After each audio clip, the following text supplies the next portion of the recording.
Assalamualaikum warahmatullahi wabarakatuh. Perkenalkan, nama saya Ana Tulianti dengan NIM 6670230044. Yang mana di sini saya akan membahas mengenai esai yang sudah saya buat, yaitu dengan topik ketiga dengan judul Tata Kelola Keuangan Daerah dan juga Pengelolaan APBD, Perspektif Kritis di Kota Cilegon. Nah, yang selanjutnya akan saya bahas mengenai pengelolaan keuangan daerah yang menjadi salah satu pilar penting dalam upaya menciptakan suatu pembangunan daerah yang berkelanjutan nantinya. Oke, baik. Di sini saya akan menjelaskan mengenai pengelolaan keuangan daerah menjadi salah satu suatu pilar penting dalam suatu upaya untuk menciptakan pembangunan daerah yang berkelanjutan. Yang mana dengan adanya tata kelola keuangan daerah ini terdapat tiga yang harus diperhatikan, yaitu adanya tata kelola yang transparansi dan juga akuntabel, dan juga diverifikasikan dalam sumber-sumber pendapatan daerah, dan juga pengelolaan anggaran pendapatan belanja atau APBD yang efektif. Nah, ketiga aspek ini tuh menjadi suatu landasan yang paling utama untuk dapat menciptakan suatu sinergi antara pemerintah daerah dan juga masyarakatnya. Nah, tata kelola keuangan sendiri itu merupakan serangkaian kegiatan yang melibatkan perencanaan dan juga pengaturan pelaksanaan dan serta pengendalian suatu penggunaan dana untuk mencapai suatu sasaran yang tertentu secara optimal dan juga efisien. Nah, pengelolaan ini tuh menjadi sebuah elemen krusial dalam sektor. Nah, di mana terutama tata kelola keuangan daerah ini tuh merupakan suatu yang dapat berorientasi gitu pada pengaturan anggaran pemerintahan. Nah, dalam lingkup keuangan daerah ini, manajemen dana itu mencakup tahapan seperti penyusunan anggaran, implementasi program, sampai dengan proses pelaporan dan juga pertanggungjawabannya itu. Nah, adanya prinsip-prinsip utama dalam memanajemen dana meliputi itu adanya efisiensi, efektivitas, transparansi, dan juga akuntabilitas. Nah, sebagai contoh, pengalokasian anggaran di bidang pendidikan, kesehatan itu contohnya kayak dapat mematuhi regulasi yang berlaku seperti adanya kewajiban mengalokasikan setidaknya kayak 20% untuk pendidikan dan juga 10% untuk kesehatan itu sendiri. Nah, dari total anggaran yang pendapatan dari APBD desa ini, tata kelola keuangan sendiri itu tata kelola keuangan daerah uh, yang merupakan suatu fondasi penting bagi suatu keberhasilan penyelenggaraan pemerintahan tersebut. Nah, dalam konteks ini tuh pemerintahan daerah sendiri tuh uh, pengelolaan keuangannya itu tidak hanya berkaitan dengan adanya pengumpulan dan juga penggunaan anggaran sendiri, tetapi juga dapat mencakup adanya transparansi, akuntabilitas, dan juga partisipasi masyarakat itu. Nah, kualitas dari laporan keuangannya sendiri tuh menjadi sebuah indikator gitu yang paling utama untuk menilai sejauh mana sih tata kelola keuangan itu tuh diterapkan gitu. Nah, selanjutnya itu sistem akuntansinya yang efektif dan juga efisien ini tuh sangat diperlukan gitu untuk dapat memastikan bahwa laporan keuangannya itu disusun dengan baik dan akurat dan juga tepat waktu. Nah, yang sekarang ini di Indonesia itu pengaturan mengenai akuntansi keuangan daerahnya itu diatur dalam berbagai peraturan, termasuk adanya peraturan pemerintah nomor 71 tahun 2010 dan juga peraturan Menteri Dalam Negeri nomor 64 tahun 2013. Nah, peraturan itu dapat menciptakan suatu sistem akuntansi berbasis akrual sehingga dapat memberikan suatu informasi yang lebih relevan dan juga berguna bagi pengambilan keputusan itu. Nah, baik di tingkat pemerintah maupun di tingkat masyarakat itu. Tetapi dengan adanya kualitas laporan keuangan yang tidak hanya ditentukan oleh sistem akuntansi yang baik, ada pun faktor-faktor lain seperti adanya kompetensi sumber daya manusia, terus juga ada penggunaan teknologi informasinya, dan juga adanya suatu sistem pengendalian internal yang juga dapat berpengaruh gitu dalam sumber-sumber manusia. Nah, sumber daya manusia ini tuh yang terampil dan juga berpengetahuan itu dapat diperlukan untuk menerapkan suatu sistem akuntansi dengan baik. Tetapi sementara itu teknologi informasi dapat meningkatkan suatu efisiensi pengelolaan data dan juga penyajian laporannya itu. Nah, di samping itu juga adanya pengendalian suatu internal yang kuat dapat mencegah terjadinya penyimpangan dan juga kesalahan-kesalahan dalam pengelolaan keuangan itu sendiri. Nah, di kota Cilegon sendiri itu sebagai kota yang dikenal sebagai sentra industri di Provinsi Banten. Nah, tantangan ini itu dalam tata kelola keuangan daerah yang cukup kompleks gitu. Yang mana kota ini tuh memiliki potensi sumber daya yang besar dari sektor industri, tetapi masih menghadapi kendala dan juga pengelolaan keuangan yang optimal. Melalui perspektif kritis ini tuh uh, dapat mengelaborasikan tantangan, peluang, dan juga solusi terkait tata kelola keuangan daerah. Nah, sumber keuangan dan juga pengelolaan APBD di Kota Cilegon sendiri.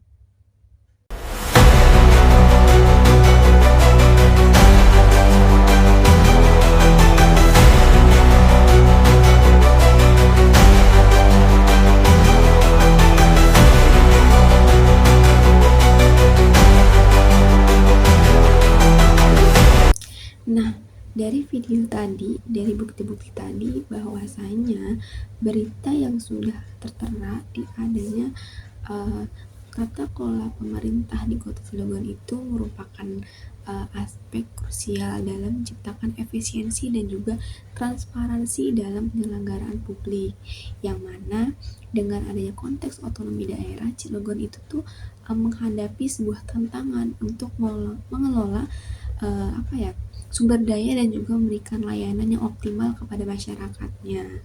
Nah, pada penerapan prinsip-prinsip good governance ini seperti partisipasi masyarakat, akuntabilitas, dan juga transparansi yang menjadi sangat penting untuk meningkatkan suatu kualitas layanan publiknya. Nah, dengan salah satu langkah yang diambil oleh pemerintah Kota Cilegon ini tuh adalah dengan melakukannya reformasi dalam sistem manajemen keuangan daerahnya.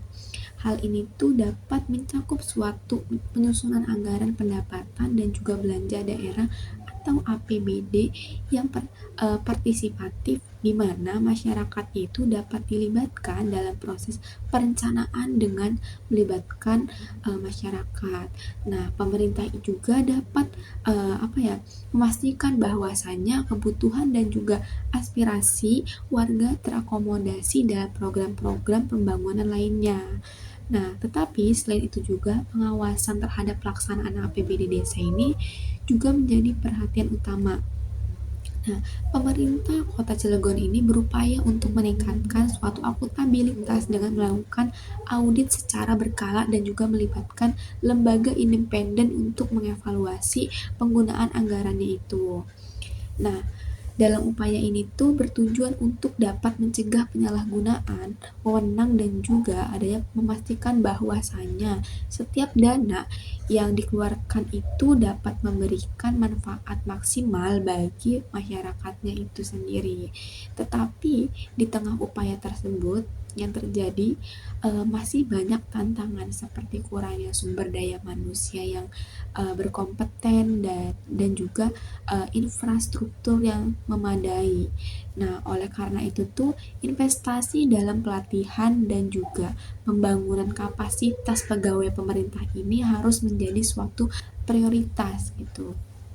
Nah, dengan demikian tata kelola pemerintah di Kota Cilegon ini tuh dapat terus ditingkatkan, yang mana menghasilkan pemerintahan yang lebih responsif dan juga berorientasi pada pelayanan publik yang berkualitas. Nah, proyek betonasi di jalan Kota Cilegon ini tuh yang dikerjakan oleh CV Pratama Karya dengan nilai kontrak lebih dari 14 miliar yang mengalami keterlambatan signifikan sekali. Yang mana dimulai pada 9 Agustus 2024 dan dijadwalkan selesai pada 6 Desember 2024. Proyek ini tuh hingga kini belum rampung meskipun telah diberikan perpanjangan waktu melalui adendum. Nah, keterlambatan ini tuh menimbulkan kekhawatiran mengenai efektivitas pengawasan dan juga akuntabilitas pemerintah di Kota Cilegon sendiri. Nah, aktivis lokal Hamami itu mengkritisi bahwanya kurang tindakan tegas terhadap kontraktor yang tidak memenuhi tenggat waktunya itu. Nah, termasuk pemberian sanksi atau denda sesuai ketentuan. Nah, ia menekankan bahwa pentingnya profesionalisme kontraktor dalam mengantisipasi kendala selama pelaksanaan proyeknya itu, terutama setelah menerima uang muka yang signifikan. Proyek ini tuh bertujuan untuk meningkatkan infrastruktur jalan di kompleks Warnasari itu sendiri di Kecamatan Citangkil yang dapat mendukung mobilitas dan juga kenyamanan warganya. Tetapi dengan adanya keterlambatan penyelesaiannya justru mengganggu aktivitas masyarakat setempat dan juga menambah beban mereka yang berharap proyek selesai tepat waktu. Nah, proyek betonasi ini pada jalan utama Warnasari di Kota Cilegon itu merupakan bagian dari upaya pemerintah daerah dalam meningkatkan suatu kualitas infrastruktur dan juga kesejahteraan masyarakat.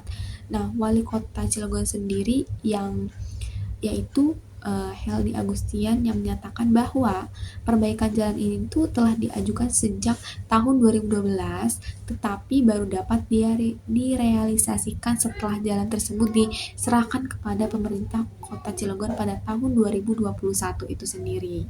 Nah, selanjutnya itu dalam upaya menciptakan tata kelola keuangan daerah yang efektif dan juga transparan, berbagai elemen penting perlu diperhatikan, terutama di Kota Cilegon ini tuh banyak menghadapi tantangan dan juga peluang dalam pengelolaan anggaran pendapatan dan juga belanja daerah atau APBD.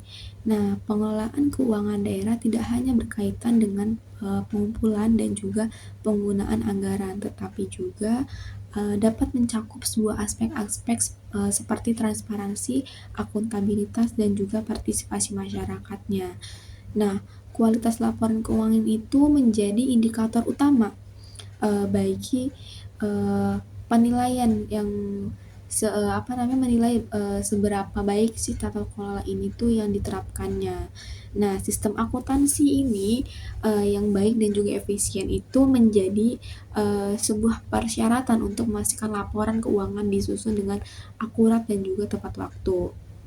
Nah, berbagai peraturan seperti peraturan pemerintah nomor 71 tahun 2010 ini tuh dan juga peraturan menteri dalam negeri itu nomor 64 tahun 2013 itu menegaskan bahwa pentingnya penerapan sistem akuntansi berbasis akrual. Nah, sistem ini tuh memberikan informasi yang lebih relevan dan juga bermanfaat bagi pengambilan keputusan baik di tingkat pemerintah maupun masyarakat. Nah, tetapi dengan adanya kualitas laporan keuangan tidak hanya ditentukan oleh sistem dan sistem akuntansinya. Nah, kompetensi sumber daya manusia ini, penggunaan teknologinya, dan juga pengendalian internalnya memainkan peranan penting. Nah, sumber daya manusia ini yang terampil dan juga pengetahuan diperlukan untuk menerapkan suatu sistem akuntansi dengan benar. Nah, sementara teknologi informasi ini dapat meningkatkan efisiensi dalam pengolahan data dan penyajian laporannya. Nah, pengendalian internal yang kuat juga dapat mengurangi suatu resiko atau penyimpangan dan juga kesalahan dalam pengelolaan keuangannya itu sendiri. Nah, tata kelola aset daerah juga itu menjadi suatu aspek vital dalam pengelolaan keuangannya.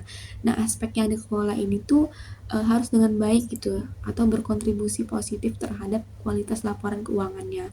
Oleh karena itu, peraturan itu mengenai pengelolaan aset daerah harus dipatuhi dengan ketat untuk memastikan bahwa setiap aset yang tercatat itu tuh dan juga dikelola secara efektif.